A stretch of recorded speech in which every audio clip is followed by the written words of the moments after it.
कैसे हैं आप लोग। स्वागत है आप सबका आपके अपने ही चैनल कंप्यूटर प्रेप पे। हम लोग यूनिट 4 के 2 लेक्चर देख चुके हैं ऑलरेडी। आज का जो लेक्चर है वो काफ़ी इम्पॉर्टेंट है, जिसमें हम लोग ओएसआई लेयर देखने है ना, और इसके साथ साथ कुछ इम्पॉर्टेंट डिवाइसेस के बारे में हम लोग देखेंगे। हम लोग प्रोटोकॉल लेयर्स की बारे में बात किए थे, है ना, जिस प्रोटोकॉल से डेटा ट्रांसफर होता है। अब वो डेटा एक ही बार में ट्रांसफर नहीं हो जाता, उसको कई लेयर से ट्रांसफर किया जाता है। इसके लिए भी एक सिस्टम बना, और वो है ओएसआई लेयर, जिसका फुल फॉर्म है ओपन सिस्टम इंटरकनेक्शन लेयर। ठीक है। अब हम लोग इस डायग्राम में समझेंगे कि हर एक लेयर पे कैसे है जो डेटा का ट्रांसफर हो रहा है। Layer 1, layer 2, layer 3, layer 4, layer 5, layer 6 और लेयर 7। अब लेयर 1 जो है, आपको एग्जाम में यह भी पूछ सकता है कि ओएसआई लेयर का लेयर 4 क्या है, या लेयर 2 क्या है, लेयर 7 क्या है। इसके बारे में मैं आपको यहाँ पे ब्रीफ कर देता हूँ, क्योंकि हम लोग इसी डायग्राम में इस सारा का सारा समझेंगे कि डेटा कैसे मूव हो रहा है सोर्स से डेस्टिनेशन के पास, है ना। ये डेटा सेंड करने वाला है और इसके पास डेटा रिसीव होगा। तो ये डेटा जो भी सेंड करेगा सेंडर, रिसीवर के पास किस किस प्रोसेस के थ्रू पहुंचेगा, हम यहाँ पे ब्रीफ में देखने वाले हैं।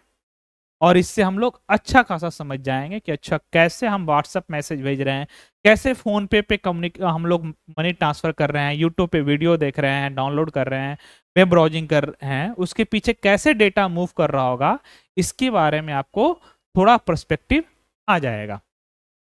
अब पहला लेयर जो है वो फिजिकल लेयर है, दूसरा लेयर डेटा लिंक लेयर, तीसरा नेटवर्क लेयर, चौथा ट्रांसपोर्ट लेयर, पांचवा सेशन लेयर, छठा प्रेजेंटेशन लेयर और सातवां एप्लीकेशन लेयर। अब जो भी सेंडर है वो तो एप्लीकेशन लेयर के पास ही बैठा होगा ना।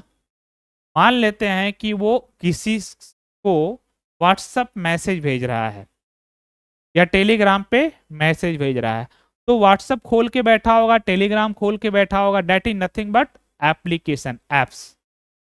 तो एप्लीकेशन लेयर पे जो यूजर है वो डायरेक्ट कम्युनिकेट करता है।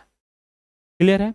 तो एप्लीकेशन लेयर पे यूजर क्या होगा, डायरेक्ट डेटा सेंड करेगा। मान लेते हैं आपको मैसेज भेजना है, आपको फाइल भेजना है, आपको पीडीएफ भेजना है, अपने एप्लीकेशन लेयर पे भेज दिया। जो भी एप्लीकेशन आप यूज कर रहे हैं, चाहे वेब ब्राउजर, यूट्यूब या फिर व्हाट्सएप, फोन पे, जो भी यूज कर रहे हैं। ठीक है। प्रेजेंटेशन लेयर क्या कर रहा है, उस डेटा को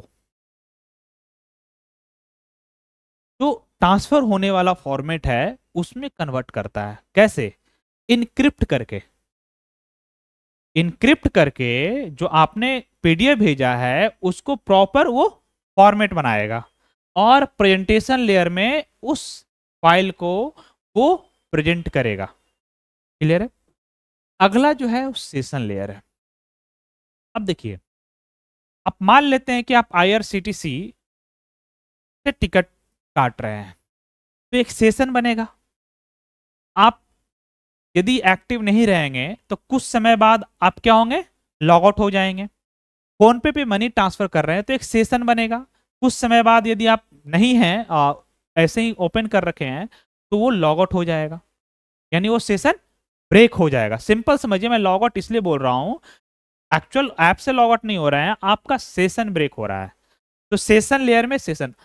अब बात यह है कि जो भी यहां से कम्युनिकेशन होगा, चाहे वो डेटा जाए या फिर इनिशियल इंफॉर्मेशन जाए सेंडर से रिसीवर के पास, कि हम आपको कुछ भेजना चाहते हैं, भेजे कि नहीं भेजे, आप लाइव हैं कि नहीं है। जैसे आप पैसा ट्रांसफर कर रहे हैं किसी को, तो रिसीवर को देखना पड़ेगा ना, रिसीवर का बैंक अवेलेबल है या नहीं है। आप देखते होंगे यदि रिसीवर का बैंक अवेलेबल नहीं होता है तो आपको मैसेज आ जाता है कि bank is not available, correct. तो वो क्या होता है, पहले आपको भेजने से पहले वो कम्युनिकेशन करता है उससे, लेकिन जितना भी कम्युनिकेशन होगा उस सारा कम्युनिकेशन फिजिकल लेयर के पास से फिर इधर ऐसे ही मूव करते हुए ऊपर जाएगा। ये नहीं कि यहां से डायरेक्ट होगा, इस लेयर से, सेशन लेयर से इधर रिसीवर के सेशन लेयर पे डायरेक्ट कम्युनिकेशन होगा, कभी नहीं। आपको पूरा प्रोसेस से गुजरना पड़ेगा करने के लिए। अब सेशन लेयर और ये सब जरूरत क्यों पड़ता है? क्योंकि अभी मैंने क्या बोला, आपको चाहिए कि आप बिना एरर के, बिना एनी डेटा लॉस के, सेंडर जो है रिसीवर को डेटा ट्रांसफर करे। बट उसके लिए ये भी जरूरी है ना कि रिसीवर भी अवेलेबल हो, है ना।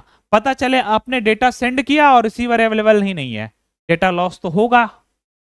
तो सेशन लेयर ये इंश्योर करता है कि सामने वाला के साथ एक सेशन इस्टेब्लिश करे। सेशन क्या करे? इस्टेब्लिश करे।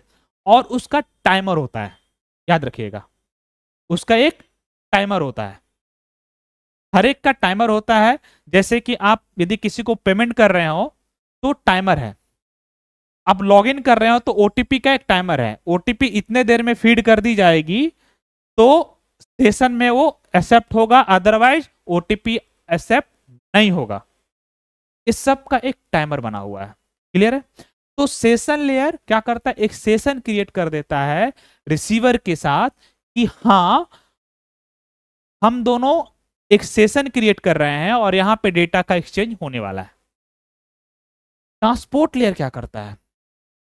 ट्रांसपोर्ट लेयर एक्चुअल में देखता है टाइम टाइम पे कि जब भी डेटा भेजना है हमको, जो 3 मिनट का सेशन हो, 4 मिनट का सेशन हो या 1 मिनट का सेशन हो, उस सेशन के ड्यूरेशन जब जब भी हमको डेटा सेंड करना है उसके पहले वो देखेगा कि सामने वाला अवेलेबल है कि नहीं है।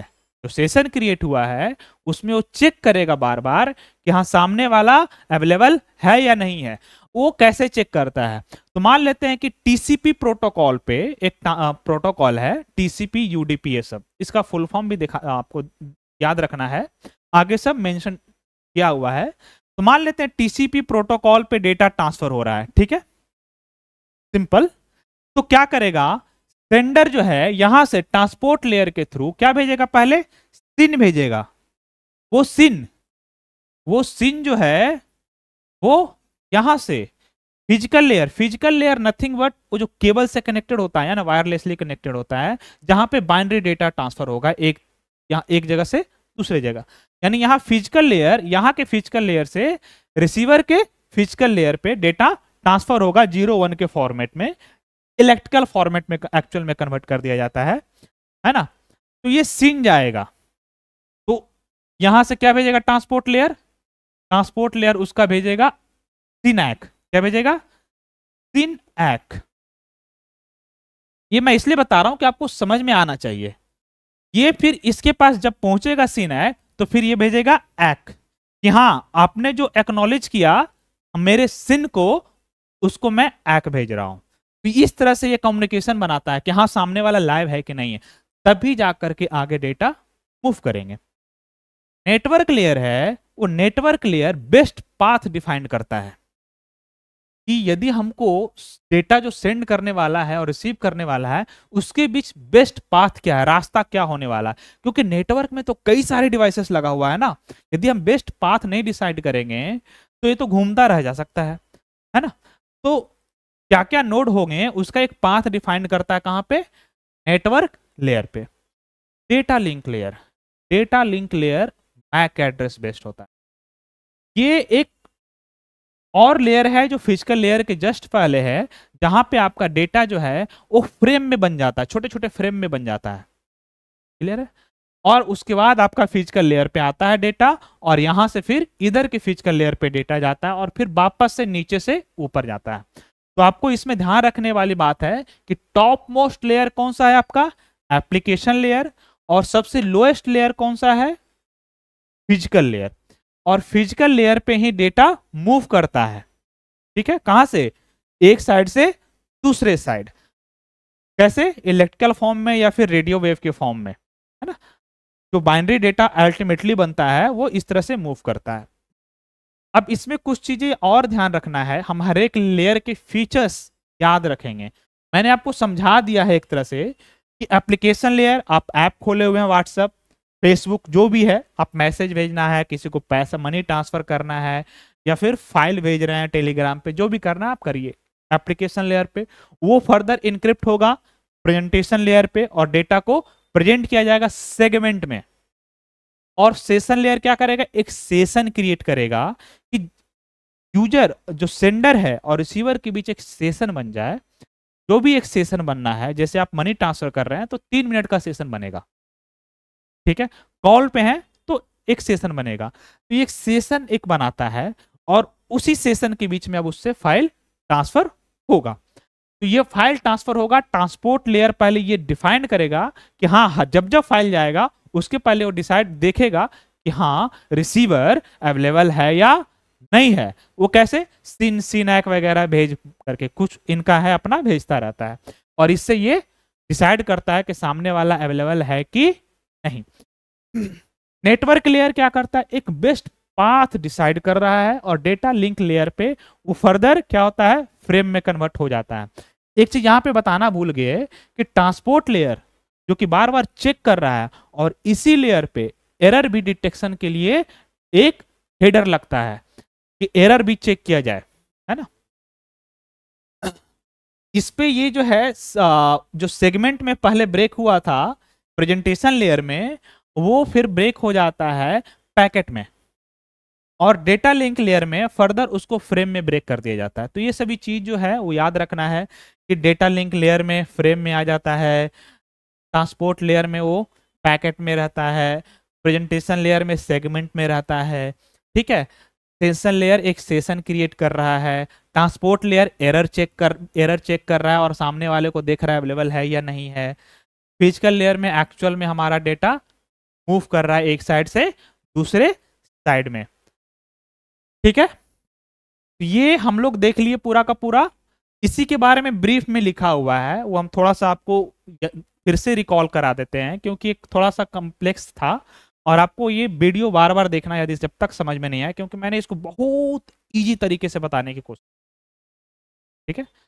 याद रखिएगा कि सेंडर से डेटा जब भी जाएगा ये पूरा का पूरा प्रोसेस से फिर वापस से ऊपर जाएगा, यहां से डेटा मूव करेगा और फिर वापस यहां से ऊपर जाएगा, और फाइनली यहां पे डेटा रिसीव होगा। तो इसे फिजिकल लेयर में क्या था, सबसे लोएस्ट लेयर था, बाइनरी डेटा कन्वर्ट हो जाता है इलेक्ट्रिकल सिग्नल में। ये आप या तो फिजिकल केबल के थ्रू ट्रांसफर कर रहे हो या फिर वायरलेसली ट्रांसफर कर रहे हो। डेटा लिंक लेयर में क्या हो रहा है, वो फ्रेम में रहता है हमारा डेटा, और इस लेयर पे स्विच ऑपरेट किया जाता है। स्विचेज जो हम फर्दर आगे पढ़ेंगे स्विचेज के बारे में, स्विचेज इस लेयर पे ऑपरेट होता है, ये हाईलाइट कर देना है। और यहाँ पे मैक एड्रेस इंपॉर्टेंट है। मैक एड्रेस बहुत इंपॉर्टेंट है। ये क्या होता है, मीडिया एक्सेस कंट्रोल।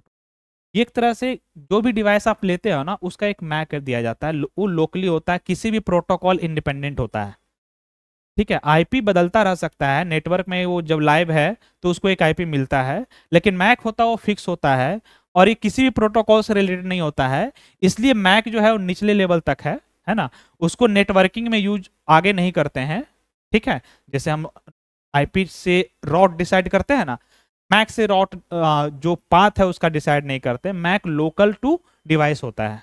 क्लियर है। नेटवर्क लेयर क्या डील करता है, पैकेट में डील करता है, ठीक है, जो हम लोग देखे थे। और इसमें क्या कर रहा है, वो राउटर्स होते हैं जो कि ये पाथ डिसाइड करेगा। ये इंपॉर्टेंट है, राउटर्स कहाँ यूज किया जा रहा है, नेटवर्क लेयर में यूज किया जा रहा है। ट्रांसपोर्ट लेयर क्या कर रहा है, ट्रांसपोर्ट लेयर में टीसीपी और यूडीपी दो प्रोटोकॉल मेनली यूज किए जाते हैं, वो चेक करने के लिए कि सामने वाला लाइव है और बिना एरर के हमारा डेटा ट्रांसफर हो जाए, और यदि कोई एरर है तो रिकवर भी किया जाए।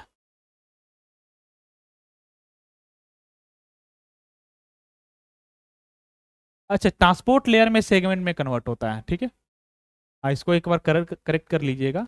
रिलायबल करने का मतलब है कि सामने वाला अवेलेबल है या नहीं है, ट्रांसपोर्ट लेयर में चेक होगा।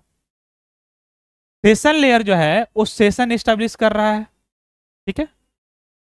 प्रेजेंटेशन लेयर वो डेटा को प्रेजेंट कर रहा है उस फॉर्मेट में जहां जिस फॉर्मेट में डेटा ट्रांसफर होना है, और application layer top most level है जो मैंने आपको बताया। दूसरा मॉडल जो है वो टीसीपी आईपी मॉडल है। जैसे वो 7 लेयर था, इसमें 4 ही लेयर होता है, बस आपको चारों लेयर का याद रखना है। उसको मर्ज कर दिया गया, एप्लीकेशन, ट्रांसपोर्ट, इंटरनेट और नेटवर्क। ठीक है, नेटवर्क जो यहाँ तक था ना, ये देखिए नेटवर्क यहाँ पे है, ये समझिए ये तीनों एक साथ मर्ज होकर के नेटवर्क हो गया, इस तरह से है। फिर उसके बाद इंटरनेट, फिर ट्रांसपोर्ट, फिर एप्लीकेशन। फिजिकल मीडिया, दो डिवाइस यदि एक दूसरे से कनेक्ट करते हैं तो एक फिजिकल मीडिया है, उसके बारे में हमको जानना है। और कौन से फिजिकल मीडिया में कितनी स्पीड मिलने वाली है उसके बारे में हमको थोड़ा सा ब्रीफ में जानना है। अब देखिए एक होता है ट्विस्टेड पेयर, इस तरह से केबल होते हैं, एक दूसरे से ट्विस्ट कर जाते हैं और इनको कनेक्ट करने के लिए RJ45 कनेक्टर होता है। कोएक्सियल केबल BNC कनेक्टर होता है, और ये है फाइबर ऑप्टिक्स जो SC कनेक्टर यूज होता है इस तरह से। यानी एक डिवाइस से दूसरे डिवाइस में यदि हम कनेक्ट कर रहे हैं, तार लगा रहे हैं, तो या तो तार इलेक्ट्रिकल केबल हो सकता है या फिर ऑप्टिकल केबल हो सकता है। ऑप्टिकल केबल होगा तो फाइबर ऑप्टिक्स होगा, और कोएक्सियल केबल और ट्विस्टेड पेयर में इलेक्ट्रिकल केबल होगा। याद रखिए, इलेक्ट्रिकल केबल की स्पीड उतनी नहीं होती जितनी फाइबर ऑप्टिक्स की स्पीड होती है। इसी तरह से हम यहाँ पे देख लिए, हमको बस ये देखना है बैंडविड्थ। ट्विस्टेड पेयर का अप टू 1 Gbps ट्रांसफर कर सकता है, और कोएक्सियल केबल ज्यादा से ज्यादा 100 Mbps की स्पीड दे सकती है। फाइबर ऑप्टिक्स 10 GB या इवन 100 GB की स्पीड अभी दे रही है। वायरलेस लैन, जो वायरलेस होता है ना, अपने क्रिएट करते हैं वाईफाई, उससे आप 54 Mbps तक की स्पीड रिसीव कर सकते हो। डिस्टेंस देखो, ये बहुत 100 मीटर तक। फाइबर ऑप्टिक्स दूर दूर तक यूज किया जा सकती है, एक जगह से दूसरे जगह फाइबर बिछा दी जाती है। और ये सब twisted pair 100 metre, coaxial cable 500 metre. मतलब इसमें आपको इतना ध्यान रखना है कि फाइबर ऑप्टिक्स दूर दूर तक कनेक्ट की जा सकती है इजिली, है ना। और स्पीड भी फाइबर ऑप्टिक्स की काफ़ी ज़्यादा है। ट्विस्टेड पेयर जो RJ45 कनेक्टर जो हमारे यहाँ लैन में लगता है वो ट्विस्टेड पेयर है, इथरनेट केबल जो लगाते हैं। जहाँ तक प्राइस की बात है तो फाइबर ऑप्टिक्स सबसे ज़्यादा एक्सपेंसिव होता है, बस इतना ही ध्यान रखिए। अच्छा, ब्रिज और स्विच, ये दोनों यूज होता है कहाँ? Data link layer. और डेटा लिंक लेयर में क्या था? MAC address. क्या था? Media access control, MAC address. तो यानी स्विचेज क्या करता है? मैक एड्रेस बेसिस पे डेटा मूव करता है। ठीक है, तो स्विच, जैसे ये स्विच लगा हुआ है, इससे कई सारे डिवाइसेस कनेक्टेड रहेंगे। तो when a switch receive data, the switch examine the data link header for MAC address. MAC address क्या है, और डेस्टिनेशन का मैक एड्रेस मिलेगा उसको वहां पे फॉरवर्ड कर देगा। जैसे कंपनी में स्विचेज लगा हुआ है, ठीक है, एक सर्वर, बहुत सारा सर्वर लगा हुआ है और वो स्विच से कनेक्टेड कर दिया गया है डेटा लिंक लेयर में। जब उसके पास डेटा आता है तो कौन से सर्वर के पास जाना है, उस सर्वर का मैक एड्रेस उसको मिलेगा और उस डेटा को उधर राउट कर देगा। तो स्विचेज का इतना ही काम होता है, मैक एड्रेस बेसिस पे डेटा को राउट करना। नेटवर्क लिंक लेयर में राउटर होता है, राउटर पाथ डिसाइड करता है, और कहाँ यूज होता है? नेटवर्क लेयर पे। याद रखिएगा, बस इसमें ज्यादा से ज्यादा इतना ही जानिए, इससे डिटेल मत जानिए। तो यहां से हमारा ये जो नेटवर्किंग का जो पार्ट था वो खत्म होता है। सिक्योरिटी वाला पार्ट रह जाएगा, वो हम अगले लेक्चर में कवर करेंगे। सिक्योरिटी में जो वायरस, हैकिंग, बॉम्ब्स वगैरह के बारे में जानेंगे और प्रिवेंटिव मेजर्स के बारे में जानेंगे। तो यहाँ से हमारा यूनिट 4 भी खत्म होगा, फिर आपके बस यूनिट 2 रहेगा, जिसमें हम लोग पढ़ेंगे क्या क्या? PPT है, शायद एक्सेल है और वर्ड है। इन तीनों के बारे में जानेंगे और कुछ शॉर्टकट की के बारे में जानेंगे। ठीक है, यहाँ से आपका ये खत्म होता है। इतना पढ़ने के बाद आप वीडियो देख लीजिए 1 टाइम और इसका नोट्स बना लीजिए। एग्जाम से पहले 1-2 दिन रट लीजिएगा। मैं इसकी जो नोट्स है वो प्रोवाइड कर दूंगा अल्टीमेटली सारे लेक्चर खत्म होने के बाद, उसी टेलीग्राम ग्रुप में। ये टेलीग्राम ग्रुप है, आप लोग ज्वाइन जरूर कर लें, और यहाँ पे एक डिस्कशन का माहौल बनाएंगे। अभी तो ग्रुप थोड़ा शांत सा है, बट हम यहाँ पे डिस्कशन का माहौल बनाएंगे जैसे ही आप लोग एक्टिव होंगे। तो इस ग्रुप को आप लोग ज्वाइन करें। इसके साथ साथ डॉट सॉल्विंग ग्रुप भी रहेगा, वो भी मैं शेयर कर दूंगा यूट्यूब के चैनल के लिंक में। ठीक है, यहाँ से आज का लेक्चर खत्म होता है।